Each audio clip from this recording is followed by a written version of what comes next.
I am Hayden Panettiere, and we are here at the studio recording Until Dawn. My name is Rami Malek, and I play Josh. My name is Megan Martin. My name is Preto. My name is Antonella Lentini, and I played Hannah and Beth. My name is Jordan Fisher, and I play the character Matthew, Matt for short. I'm Nicole Bloom, and I play Emily in the game. My name is Noah Fleiss. I am Galadriel Steinman, and I play Ashley. So Until Dawn is the story of 8 teenagers who revisit this cabin in the woods about a year later after a really traumatic experience where I've lost 2 of my sisters, so coming to kind of get some closure in that respect. One of the things that Larry does really well is make these multi-layered characters, and I think for just the story in general, it follows the quintessential horror film plot lines, but the characters are so unique in themselves, and I think that's very cool. Oh, yeah, this was the right thing to do. What? You know, getting everyone together on the anniversary. I mean, Josh seemed really pumped about us all doing something, didn't he? Yeah, no, he definitely did. I haven't seen him so excited about something in forever. Good, good. Sam and I have a few things in common, such as being huge lovers of animals, and she's a huge animal lover. She's vegan. She is a pacifist. I'm not quite sure if I'm gonna go as far as saying that I'm a pacifist, but she's spunky and cool. I know that she, I think, is made fun of a little bit by the rest of them who think that her morals and her beliefs in that area are a little ridiculous and they don't agree with them, but she doesn't care. It doesn't stop her from being herself, and that's something that I hope I have in common with her. You know, he definitely can be depressed at some times and a bit of a loner, but he takes some solace in one of his sister's friends, Sam, played by Hayden Panettiere, and invites everybody back to the same house the next year to kind of find some closure. Jessica she has a whole lot of personality. She is definitely the sort of mean girl character that, you know, at school she knows she's pretty, she knows that boys like her, and she's going to use it to her advantage. He's got a big heart, and you can tell that that's very evident, especially how he treats his girlfriend, Emily, and, you know, he's kind of a meathead, but in the best way possible. She really knows what she wants, and she manages to get that from whomever it is, whether it be Matt or Mike. You know, she's really driven, and I can definitely relate to that. My character is Chris, and he is what society might consider the nerd of the group, and he kind of embraces it. Ashley she's a little more serious than some of the other girls. She's definitely very intelligent and thoughtful. She kind of looks at the whole big picture of things. She's not quite as geeky as Chris, but they connect in a lot of ways. Mike is like big guy on campus. He's the class president who has some charm and has brain, and I don't know, people seem to like Mike. He gets away with a lot, though. He can be kind of jerky. The fact that he really just kind of wants everyone to be happy, and he's a people pleaser, and I can definitely attest to being, you know, that guy. I'm always the friend that wants everybody to be happy and wants everybody to be taken care of, and that's definitely Matt.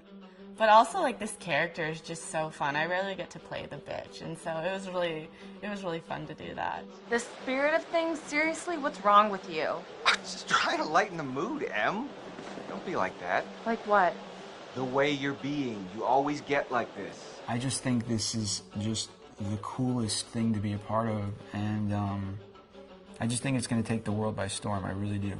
I think this genre is the wave of the future, and I think that once people see the potential behind it, of getting to interact with the drama that you're witnessing unfold in such a realistic way, that this is how entertainment's going to be from now on.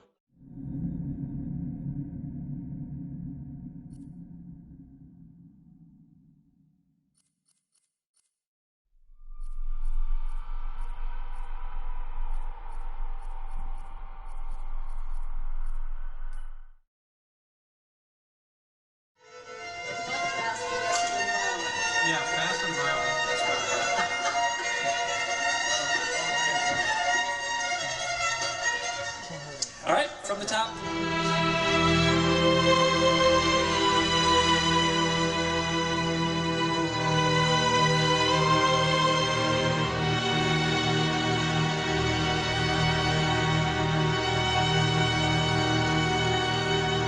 My name is Jason Graves, and I'm the composer for Until Dawn.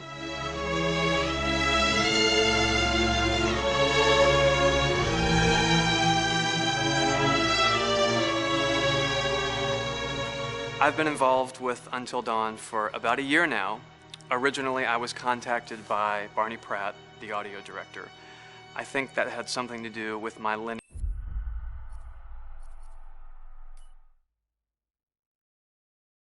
Hi, Larry. Hey, Graham. Hi, my name is Graham Resnick. I'm a filmmaker, writer, director, sound designer, and I started working with Larry Fessenden about 10, 15 years ago through my friend Ty West, who I grew up with, and have done a lot of sound design with on his films. And he was producing Ty's films at the time, and Ty introduced me to Larry. Larry produced my first feature, and we've written together on several projects. My name is Larry Fessenden. I'm a filmmaker. I run Glass Eye Pix, which is an independent production company out of New York. We make indie movies, a lot of scary movies as well. And I got a call to audition to write this video game. And I called my pal Graham Resnick because Graham's a gamer. And while I thought I could offer something to the idea of writing this multi-branching story, I knew that I would want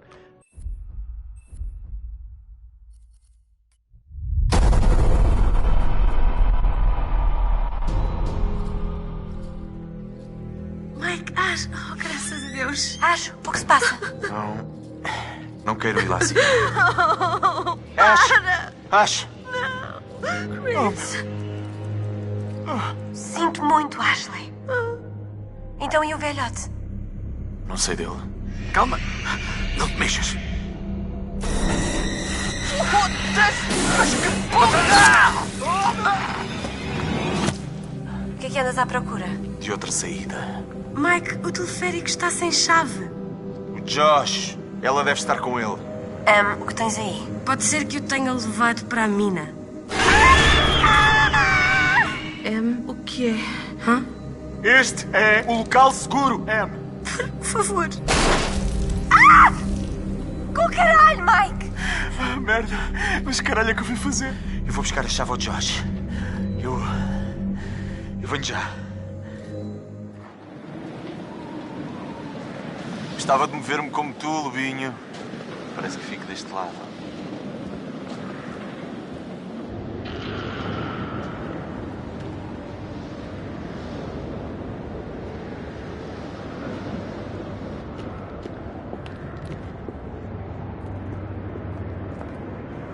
Ora bem, não custa tentar.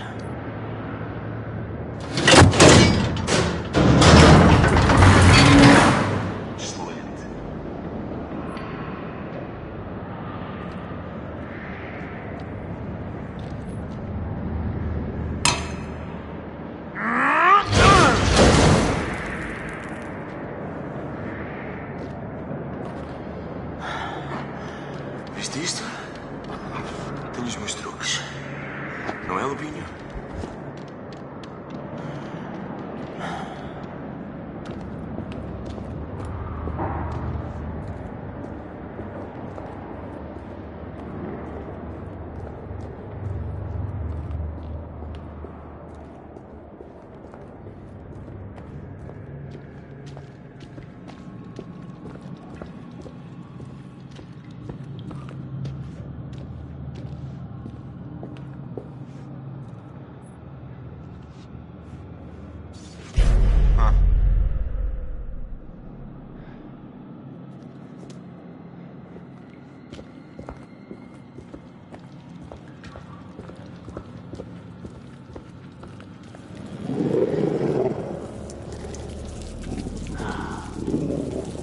Oh, filho da puta.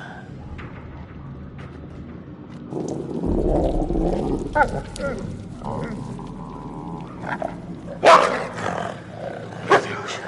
Sem caralho é como fui meter.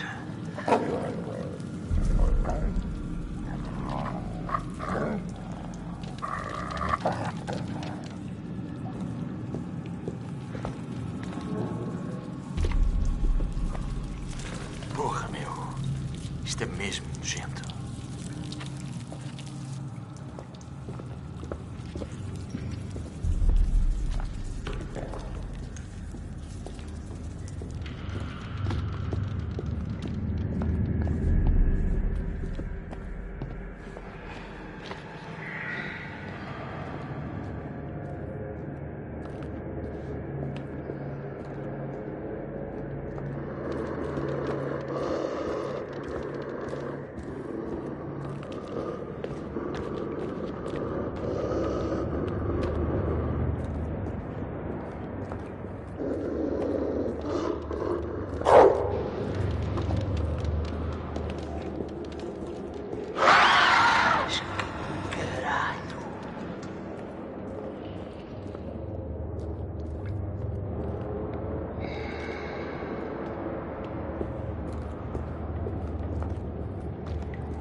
Merda!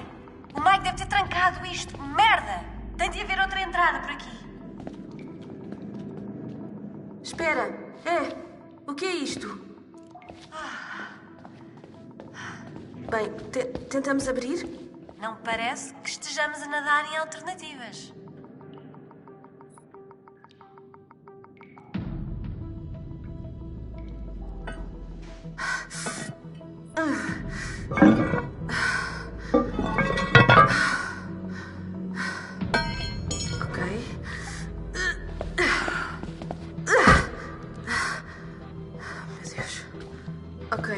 Este buraco parece-me ser o pior sítio de sempre. Ora, quem vai primeiro?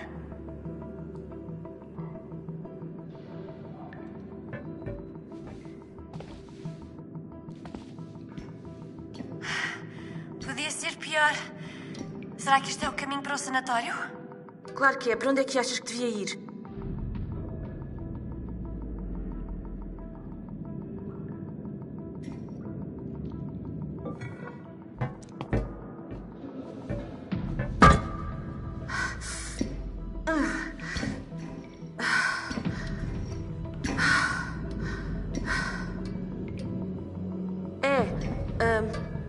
Devíamos fechar isto, não?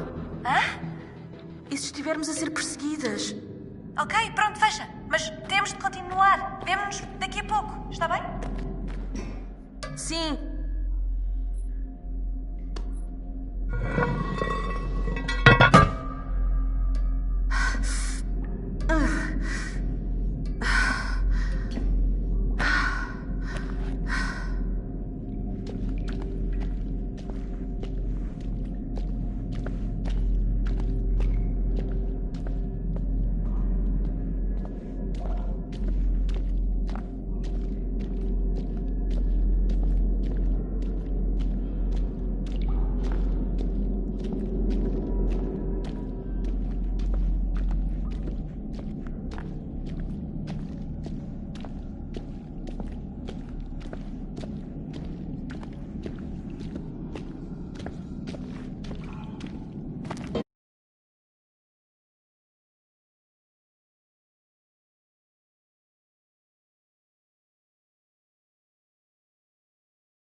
maná, não montes mensagens não tal short.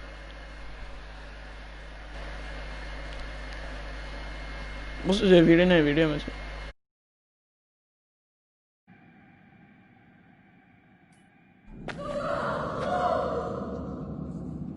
Olá? Quem é que está aí? Quem é? Jéssica? És tu?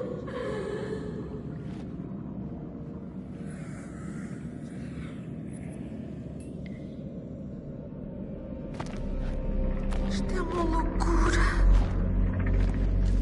Jéssica? Ah! Jéssica, estás aí?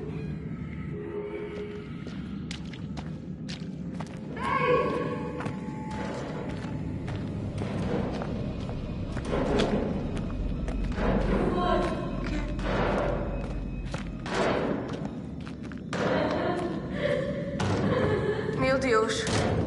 Oh, não, não, não, não, não.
Boa. Queres a laranja?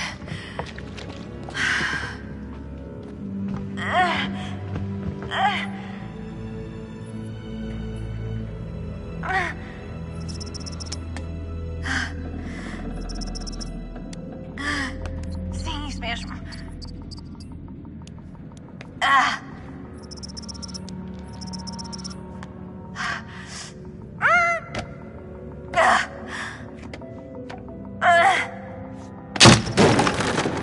Ai, merda. Ai,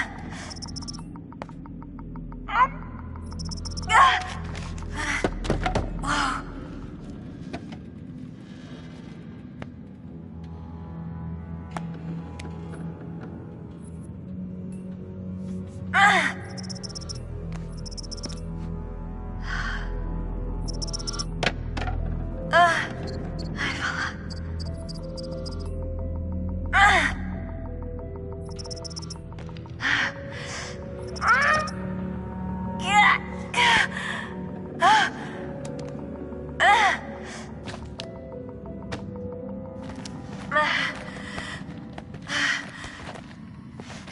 Eu venci-te. Venci-te, caralho.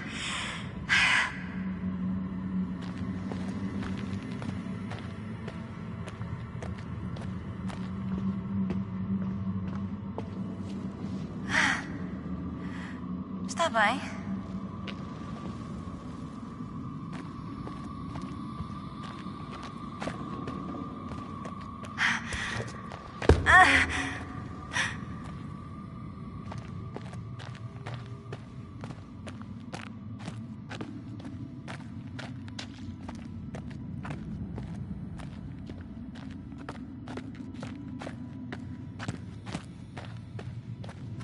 Olá?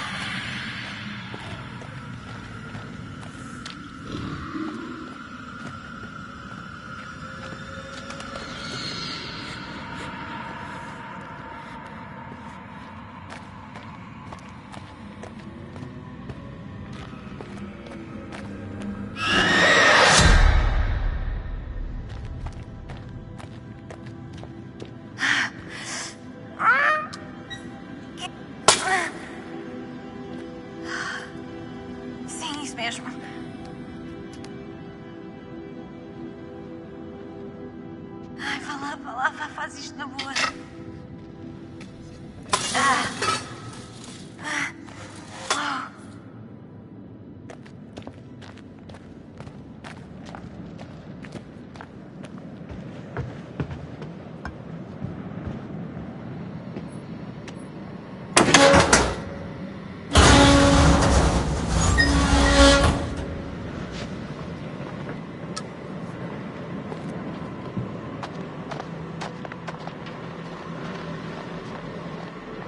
Ok.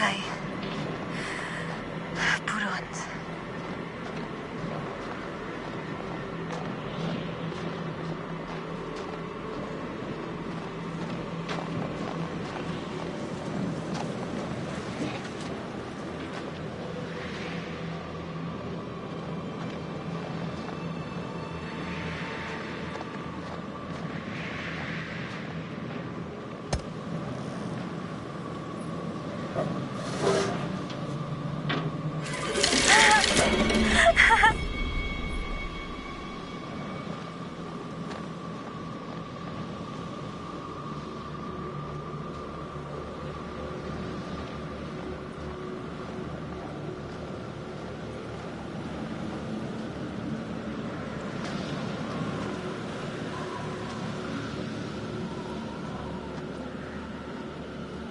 Olá?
Merda!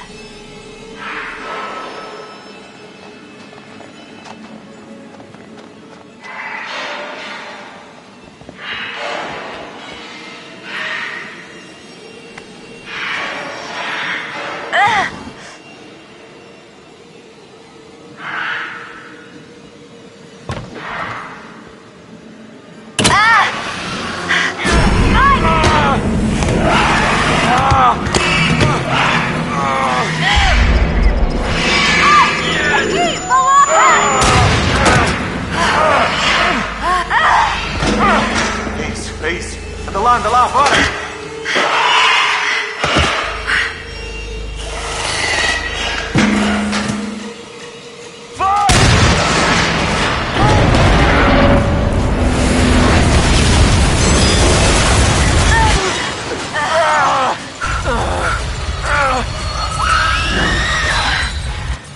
Veio uma churrascada.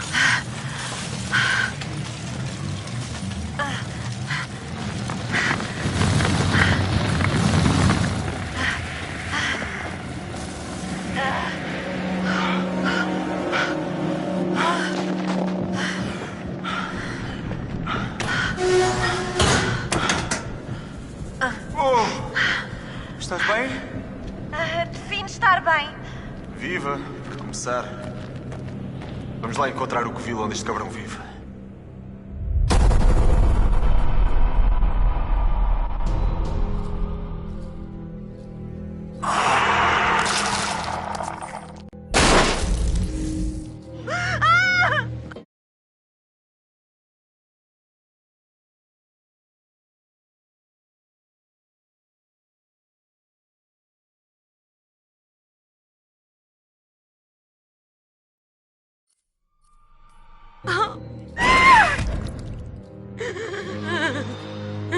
Mike, o teleférico está sem chave.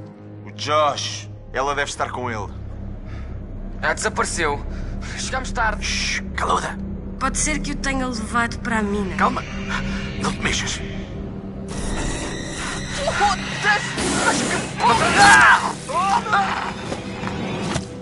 Eu vou à procura da chave, mesmo que tenha de ir ao quarto daquela coisa, e depois vou tratar de tirar-nos daqui para fora. É isso, é isso. Anda lá, bora! Foge!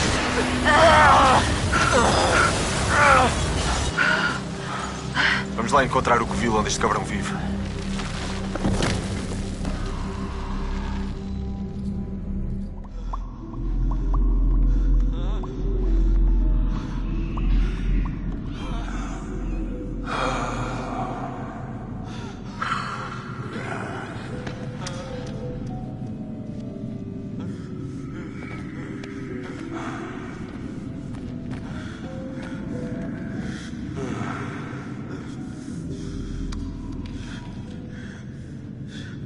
Pergunto-me até que ponto estas sessões te servem de ajuda.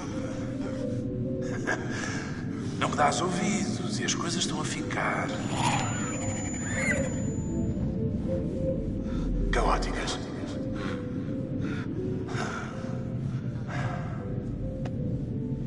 Agora vou deixar-te, Josh.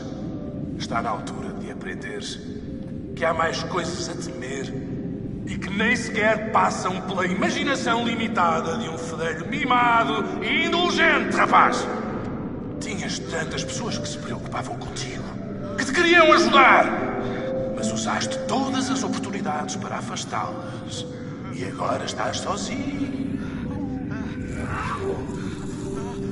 Mas ao que parece, não vais estar sozinho por muito tempo. Não vais estar sozinho por muito tempo. Respira fundo, Josh. Respira fundo.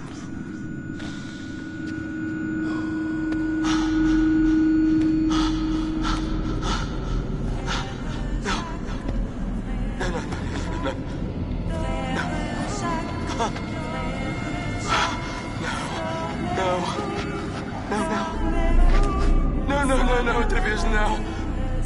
Outra vez não. Afasta-te! Afasta-te! Afasta-te de mim!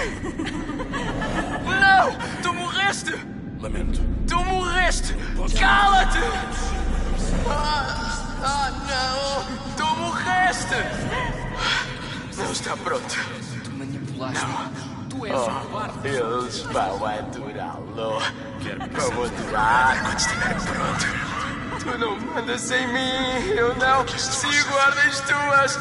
Eu já não sigo mais ordens tuas. Ok. Confio em ti. Confio em ti. Confio em ti.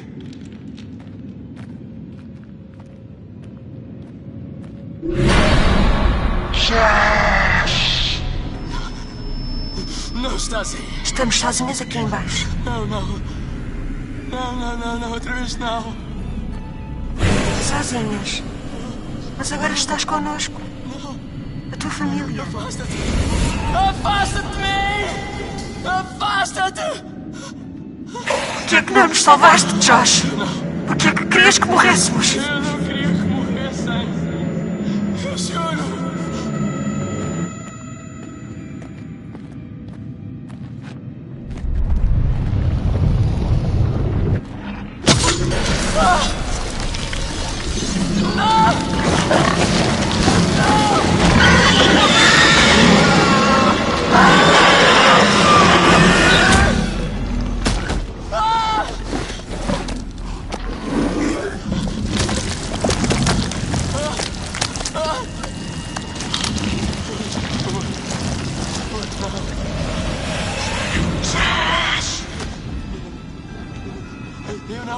Eu não recebo ordens tuas. Não! É isto que tu queres? Não! Por que é que estão a fazer isto? Deixem-me em paz! Por que é que estão a fazer isto? Por que é que não nos salvaste, Josh? Por que é que quiseste que morrêssemos?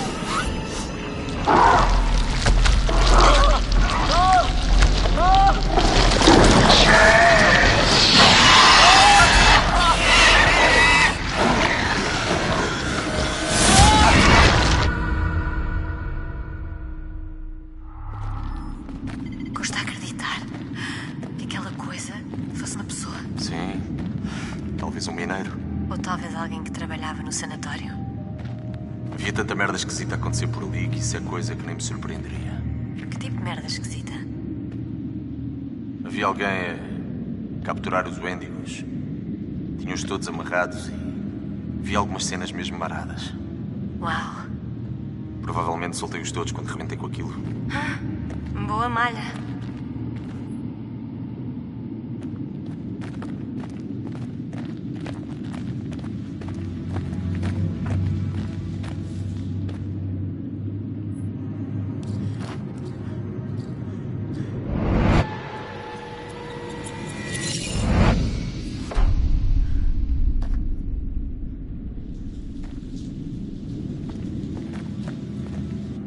Pronto.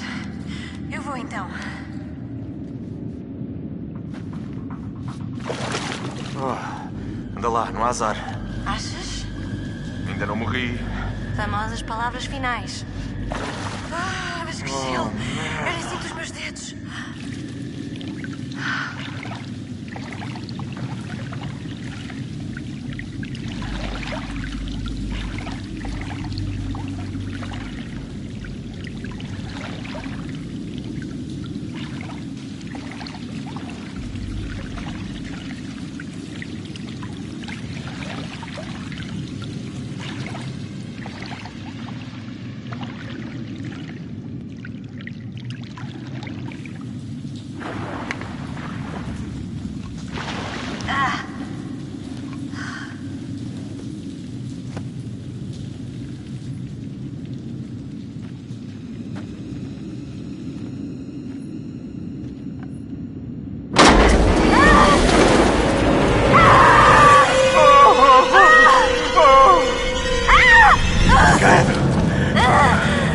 Ela.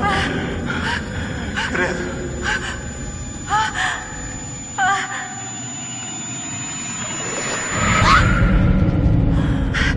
Tu vês aquilo?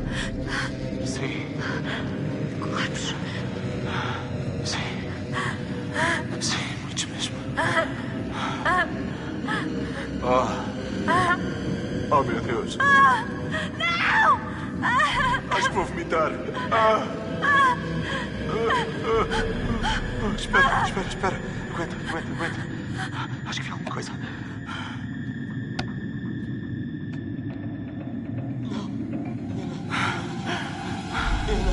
Josh! Sem ordens tuas!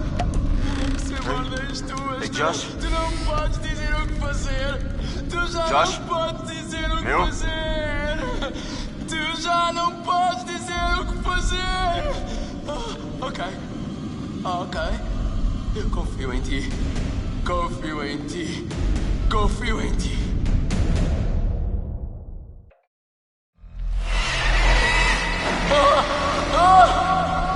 O que é que ele tem? Está drogado, o caralho. Josh! Mike! Josh! Então, meu! Não me batas, por favor. Tu estavas-te a passar, meu. Tipo doido varrido. Nunca pensámos conseguir recuperar-te. Bem, vamos mais é pirar-nos daqui para fora. Ok. Josh, tu tens a chave para o teleférico. Sim. Tenho. Fixe. Estão a ver aquilo? Significa que há uma saída daqui. Vamos. Nem pensar que o Josh consiga subir até ali. Ok. Se me ajudares, eu posso regressar e dizer ao resto que estamos bem. Sim, boa. Leva o Josh pelo caminho que fizemos. Encontramos-nos na cabana. Tem cuidado. Tu também. Ora bem, vamos lá, meu apanhado dos cornos.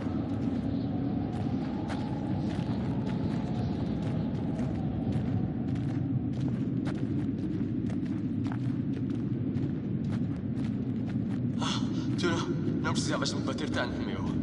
Pois. Desculpa o que fiz antes. Eu pensei que tinhas morto a Jess. Mas enganei.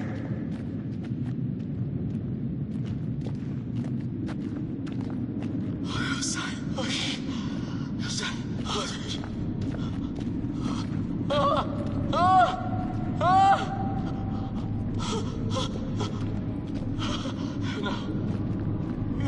Eu não queria que morressem.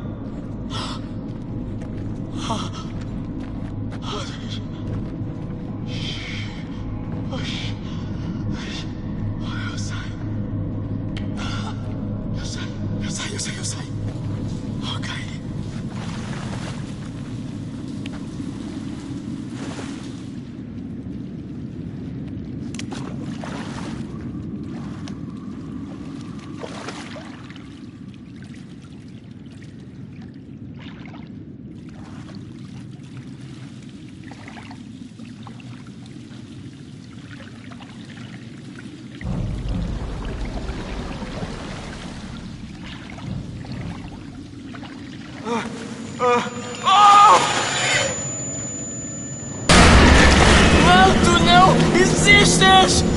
Não, tu não!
Meu Deus, tu estás uma lástima. Vamos ficar piores se continuarmos aqui. Anda lá.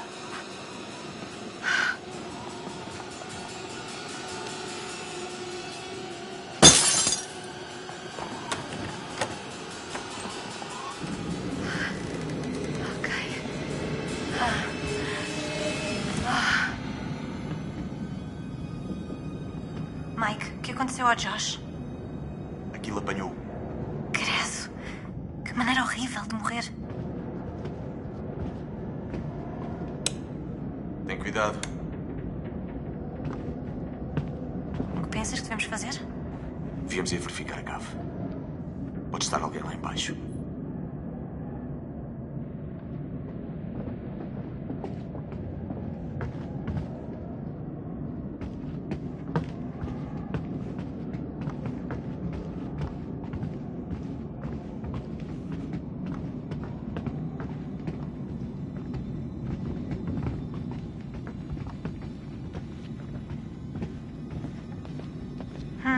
O que achas das hipóteses de sobreviver? Quer pensar no assunto? Pois.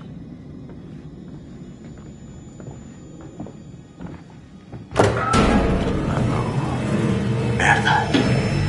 Sam, foge. Foge!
Mas que merda! Meu Deus! Oh, meu Deus!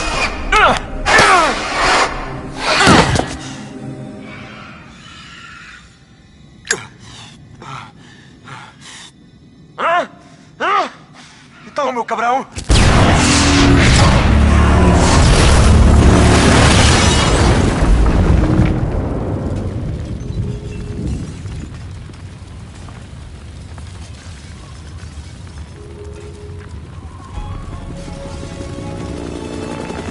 Confirmação visual. A estrutura principal está destruída. Escuto. Calma. Estou a ver alguma coisa. Ainda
My name is Will Biles, Executive Creative Director of Until Dawn.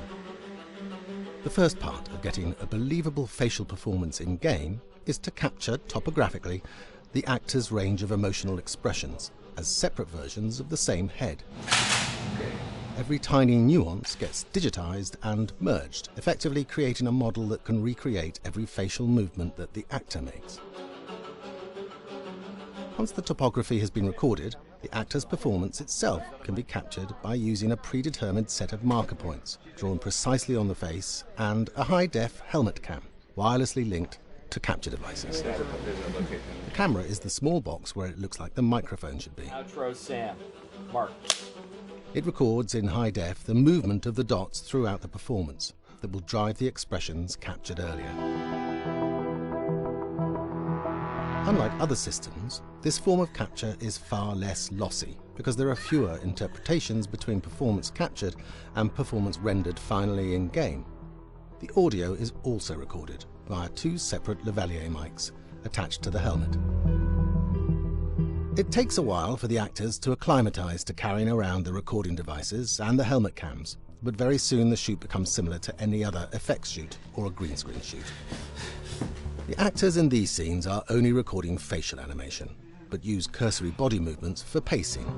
Wait, and maybe we should all stick together and find everybody and make sure that we're all okay, so... 1-1, the year before the prank. Take 2, Mark. Other than the other actors, they have to use their imagination for everything and everywhere that they are supposed to be seeing and feeling. Idiot! So dumb! From a hot midday studio in Los Angeles to a freezing midnight mountain in British Columbia.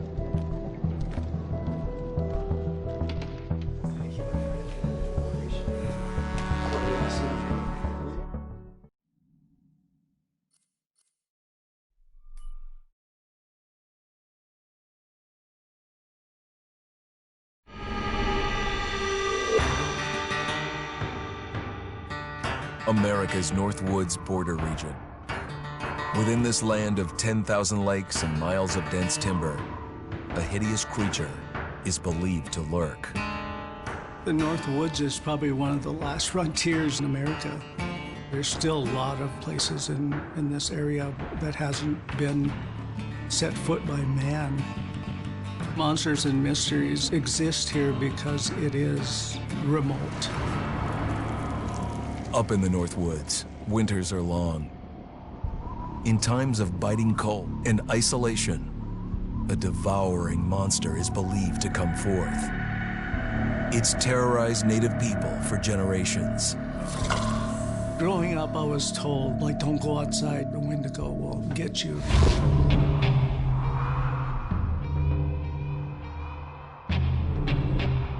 Among the traditions of the northern Algonquin tribes is the Wendigo, a monster that can seize hold of a person to carry out its hunger for human flesh.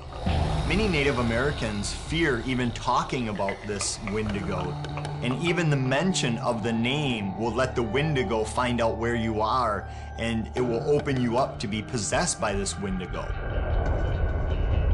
The most famous case of a Wendigo possession took place in 1879 in the deep woods outside of Edmonton, Alberta.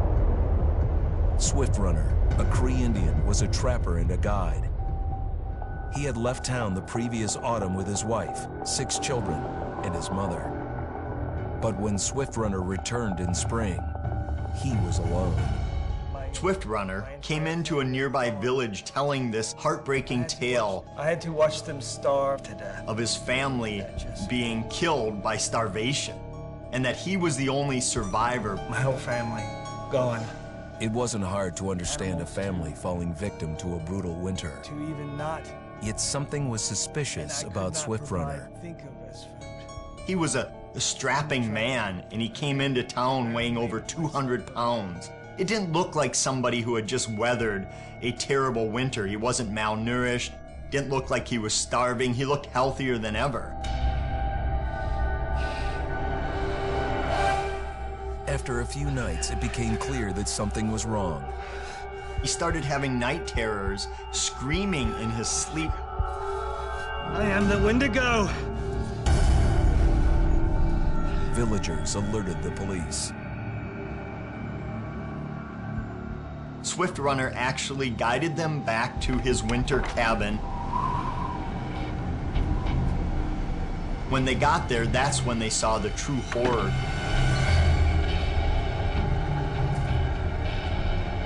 Human skulls were scattered around, many bones, some of which had been snapped in half, and the marrow inside had been drained.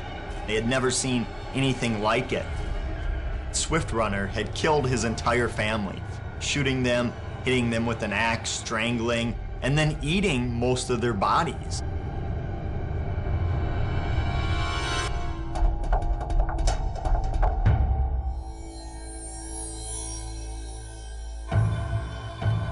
Right up until the moment the noose was on his neck, Swift Runner swore the evil spirit of the Wendigo had possessed him and twisted him into a cannibal killer.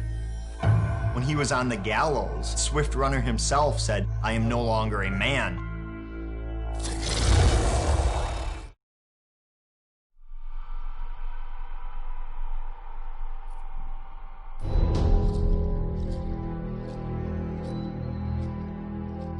Just move over there. Go on, move. Let me say what I came to say. I'm here to tell you what you're up against being back on this mountain. You should never have returned. I don't know why you did after what happened last year. You mean with Hannah and Beth? Yeah, how could you know without being involved? I don't take kindly to you kids coming up here to my mountain. Your mountain. The mountain don't belong to me, it's true. But it don't belong to the Washingtons. This mountain belongs to the Wendigo. Hi, this is Lee Robinson, production designer at Supermassive Games. Understanding the ancient myths of the Wendigo was key for their development that helped the visual look.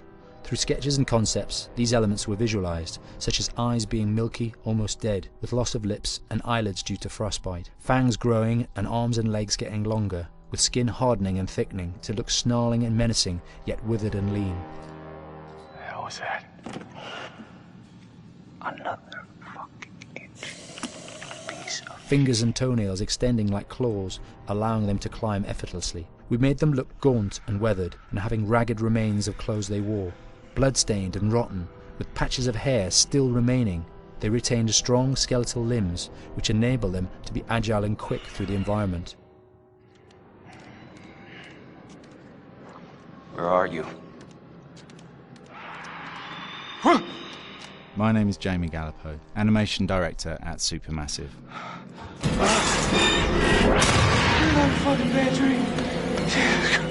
The overall direction on the creature was to be very strong, to be extremely fast. We wanted a spider-like movement to the creature. 1 minute scampering to leaping and then crawling, almost instantaneous. And finally, we wanted the creature to have this real, uncontrollable thirst for flesh. From a sound design perspective, the Wendigo is a real challenge. For the main vocalisations of the Wendigo, we used our own vocalisations, various different animals from the exotic to the farmyard, various plugins and processes to gel these sounds together and keep a human resonance behind that voice, telling the backstory of the Wendigo.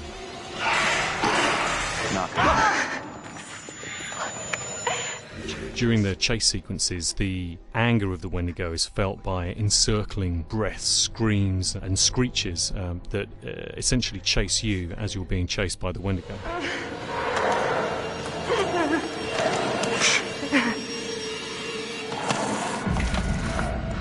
We would layer them up in a multitude of layers, sometimes 15, 20 sounds playing at the same time, to build up the vocalizations for this fearsome creature which is always in attack mode, hyperactive and chasing you throughout the game.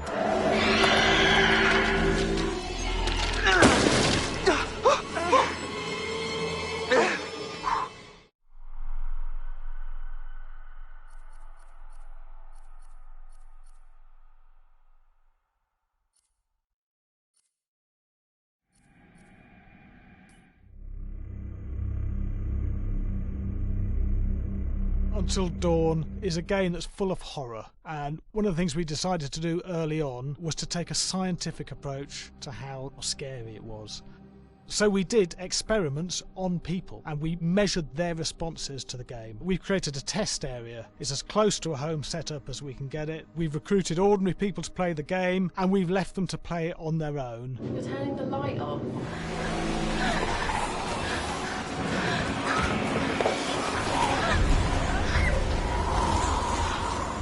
The only difference is it's rigged with cameras and microphones that relay the data through to the next room where people are watching them play. Bracelet here we use for biometric testing. It measures the player's emotional response. It's called a galvanic response sensor. It makes contact with the user's skin and it measures the electrical conductivity across their skin. It's the same principle as an old-fashioned lie detector. When you're stressed, you sweat a little, very sensitive, and picks up tiny changes if the player is feeling anxious or scared. That data's fed back to a testing team, comes through as a graph.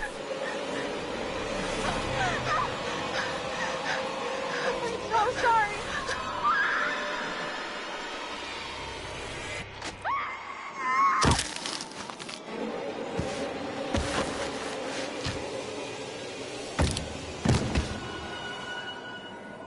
There's no point testing one or two people, you have to test a lot of people. Watch your step.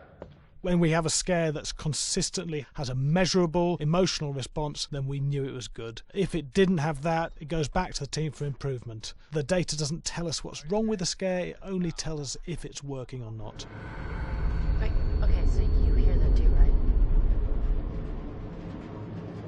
Josh. Here we have a chapter relatively early in the game. Weirdly regular.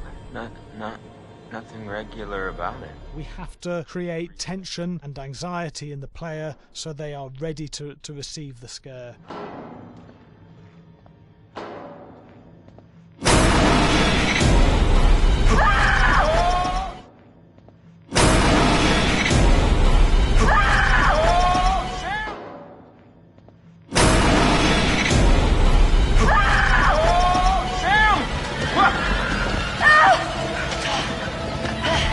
Give the player time to recover, to cool down, to calm down, and then start building the tension again before we do the next scare.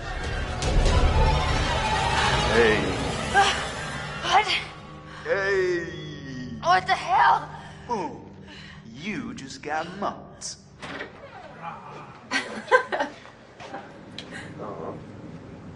Yeah, I have such an adrenaline high from that game. There's two things we found. One is we could look at the scares, analyse if our expected scares were working effectively. Were people shrieking and covering their hands, or were they getting an emotional response from it? And being scientific about it means that we strip out people's opinions about whether things are working or not. We've got data, and we look at the data. If it's working, we're happy with it. Really scary.